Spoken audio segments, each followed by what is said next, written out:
இப்போ வந்து உங்களுக்கு ரொம்ப நெகட்டிவ் தாட்ஸ் ஜாஸ்தியாக வந்துட்டே இருக்குது, ஒரு விஷயத்தை திருப்பி திருப்பி வந்து நினச்சிட்டே இருக்கீங்க, இல்லை யார் பற்றியாவது வந்து ரொம்ப தாட்ஸ் வருது, அதை பிரேக் பண்ண முடியல அப்படின்ற பட்சத்தில் இந்த ரெமிடியை பண்ணுங்கள். இதுக்கு என்ன பண்ணலாம் அப்படின்னா, 2 கையிலையும் கல்லுப்பு வச்சுக்கோங்க. 2 கையில் கல்லுப்பு வச்சுட்டு இந்த மாதிரி க்ளோஸ் பண்ணிவிட்டு நீங்கள் பேக் ஸ்ட்ரைட்டாக வச்சு உட்காந்து அமைதியாக ஒரு 5 நிமிஷத்துக்கு ஃபுல்லாக உங்களுக்கு என்னெல்லாம் நெகட்டிவ் தாட்ஸ் யாரை பற்றி எல்லாம் நினைக்கிறீங்களோ அது எல்லாம் இந்த உப்புக்குள்ளே போகிற மாதிரி நீங்கள் மைண்டில் இமேஜினேஷனுக்கு கொண்டுட்டு வாங்க. இது எல்லாம் அப்படியே எல்லா தாட்ஸும், இது எல்லா நெகட்டிவிட்டியும், எல்லா கோவமோ, எல்லா சோகமோ எல்லாமே இந்த உப்புக்குள்ளே போகிற மாதிரி உங்களோட மைண்டில் ஒரு சின்ன மெடிடேஷன் 5 நிமிஷத்துக்கு பண்ணுங்கள்.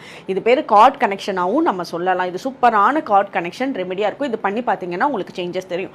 இதெல்லாம் பண்ணிட்டு 5 நிமிஷம் கழிச்சு இந்த உப்பை கொண்டு நீங்கள் யார் கால்லையும் படாமல் ஃப்ளஷ் பண்ணி விட்ருங்க. வாஷ் பேஷனில் போட்டுருங்க. அந்த தண்ணியில் எல்லாமே அடிச்சுட்டு போயிடணும். ஸோ அது வந்து நீங்கள் போனதுக்கப்புறம் லாஸ்ட்டில் 3 டைம்ஸ் கட் கட் கட் அப்படின்னு உங்களுக்கு நீங்களே 3 டைம் கட் சொல்லிக்கோங்க. அந்த கட் சொல்கிறப்ப நீங்கள் என்ன தாட்ஸ் எல்லாம் உங்களை டிஸ்டர்ப் பண்ணிட்டு இருந்ததோ அது அங்கேயே கட் ஆகிடும். தேங்க்யூ.